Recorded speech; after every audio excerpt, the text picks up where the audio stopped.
Russia, Ukraine మధ్య యుద్ధాన్ని ఆపివేయడానికి Donald Trump తీవ్రంగా ప్రయత్నిస్తున్నారు. దానికి సంబంధించి ఇటీవలే ఆయన యుక్రెయిన్ రాష్ట్రపతి అయిన జెలెన్స్కీతో మాట్లాడడం జరిగింది. ఈ సందర్భంలో కొన్ని ఇంట్రెస్టింగ్ పాయింట్స్ని వాళ్ళిద్దరి మధ్య డిస్కషన్ తీసుకురావడం జరిగింది. అలాగే ఇరువురి మధ్య మీటింగ్కి ఎటువంటి అగ్రిమెంట్ కూడా లేకుండా ముగింపు జరిగింది. అసలు ఈ మీటింగ్లో ఎలాంటి డిస్కషన్ జరిగిందనే దానిపైన ఒక చిన్న సమ్మరీ తెలుసుకుందాము. హలో, అందరికీ నమస్కారం. నా పేరు కళ్యాణ్ దత్ మేడిశెట్టి. ఈ ఛానల్లో మీరు ఇంటర్నేషనల్ అఫైర్స్ మరియు కెరీర్ గైడెన్స్ సంబంధించిన వీడియోస్ని చూడవచ్చు. డొనాల్డ్ ట్రంప్ ఈ మీటింగ్లో 2 ముఖ్యమైన విషయాలపైన డిబేట్ తీసుకొచ్చారు. ఫస్ట్ వన్, యుద్ధానికి కారణం ఎవరు? ఈ విషయంలో డొనాల్డ్ ట్రంప్ ఏకపక్షంగా యుక్రెయిన్ని బ్లేమ్ చేశారు.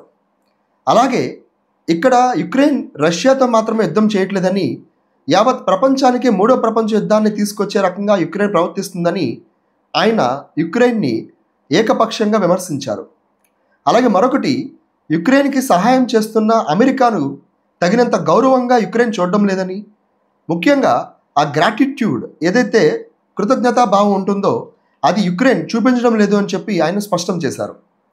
అయితే దీనికి యుక్రెయిన్ ప్రెసిడెంట్ మాట్లాడుతూ, యుక్రెయిన్ ముందు నుంచి కూడా అమెరికాకు గ్రాటిట్యూడ్ చూపిస్తుందని, అలాగే ఖచ్చితంగా పీస్, శాంతి కావాలని, కానీ ఏకంగా యుద్ధానికి కారణం మేమే అంటూ ఏకపక్షంగా ఆరోపించడం కరెక్ట్ కాదు అని ఆయన వాగ్వాదానికి వచ్చారు. అలాగే ఖచ్చితంగా శాంతి కొరకు ప్రయత్నిస్తున్నామని, కానీ రష్యా ఖచ్చితంగా మూల్యం చెల్లించాలనే వాదన తీసుకొచ్చారు.